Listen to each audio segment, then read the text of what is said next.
and that includes an update on the Biden administration's armed crackdown on its critics. Earlier this month, a longtime FBI agent and SWAT team veteran called Steve Friend came forward to blow the whistle on what he has seen happen to the FBI under Joe Biden. And what he said was shocking. According to Agent Friend, Biden's FBI routinely uses heavily armed SWAT teams to raid the homes of American citizens who dare to criticize the administration. Now, to be clear, these are people who pose no danger to anyone. These are people who haven't even been accused, much less convicted, of a violent crime. So the point is not to bring justice, the point is to terrify and intimidate Joe Biden's political opponents. Hard to believe that's happening, but it works. But it is. Last year, to name just one example, the FBI's counterterrorism division raided the home of a 69-year-old Red Cross volunteer called Joseph Bolanos. An anonymous snitch had claimed that Bolanos was at the Capitol on January 6th. Not that he did anything violent, but that he was there. It turns out that wasn't even true. It was a lie. But the feds moved forward and destroyed Bolanos' life anyway. They showed up with guns, they stole his electronic devices, and they refused to return them. The whole experience was so traumatic that Joseph Bolanos suffered 2 strokes. Well, on September 19th, the FBI suspended Agent Steve Friend for daring to reveal what was happening, these abuses. Now, it's illegal under federal law to punish whistleblowers, but the FBI did it anyway.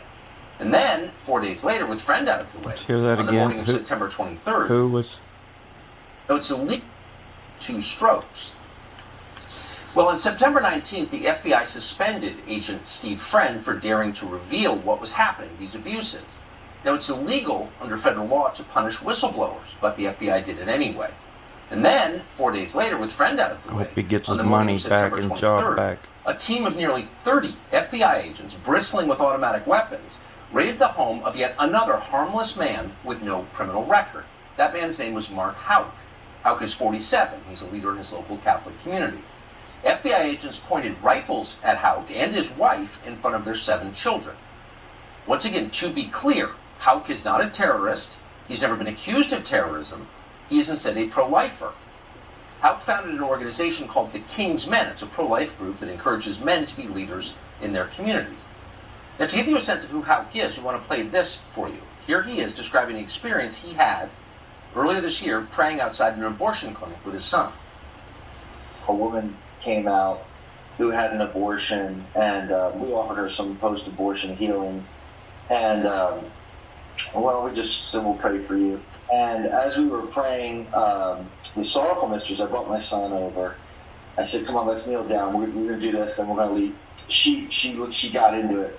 She started attacking us personally. While we were praying, the sorrowful mistress, I said, son, this is what the Lord's talking about. When he said, they hated me, they're going to hate you. They persecuted me, they're going to persecute. I whispered this to him as she was spewing all this vulgarity onto him and me. Mm-hmm. And, I just told him, this is what it's going to take. This is what we have to do. This is part of the journey. So that's Mark Houck. Now, he's a religious man. Not everyone is a religious person. Not everyone agrees with Mark Houck. But there's no doubt that Mark Houck is a non-violent person. In October of last year, Houck was standing outside another abortion clinic in Pennsylvania. He was joined again by his 12-year-old son. That's when a man approached and began harassing the boy. So to defend his son, pick on the 12-year-old. Houck pushed the extremist back.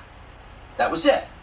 Local police looked into it. The district attorney's office looked into it. Nobody pressed charges against Mark Houck. That's why the FBI because it's not assault to protect your son from an extremist who's attacking him. But the Biden Justice Department decided to revise this view, and they charged Mark Houck with a federal crime, a felony, obstructing abortion access. There was no evidence that he had obstructed abortion access, but that's what they charged him with. Now, Houck learned about 3 months ago that the DOJ planned to charge him, and he offered to turn himself in voluntarily. That's what a civilized country allows. But that wasn't good enough for Merrick Garland's DOJ. They wanted to punish him and terrify his family, to send the right message to anyone who would dare get in the way of the Biden agenda. So the DOJ sent a team of federal agents with rifles to Houck's home. He now faces 11 years in prison for protecting his son. Now again, it's hard to believe that any of that actually happened, but it actually did. And to confirm it, we are joined now by Mark Houck's wife, Ryan Marie Houck. She was there when the FBI raided her home and took her husband away. Mrs. Houck, thanks so much for joining us. Tell us and I should say you're also joined by your attorney, whom we're grateful to have. But first, you just have, what was this experience like for you and for your children?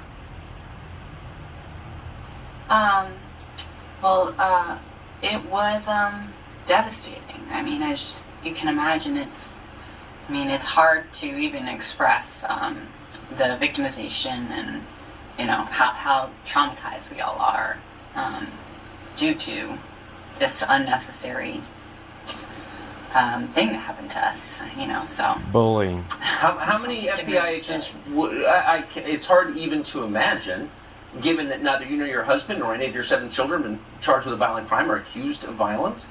How many FBI agents with guns would you estimate showed up at your house? It had to have been 20, 25, 30. I mean, we have a large property. My entire front yard, you could barely see it. It was covered with at least 15 big trucks and cars, and there were, like I said, 20, 25, 30 men, women, completely in jackets with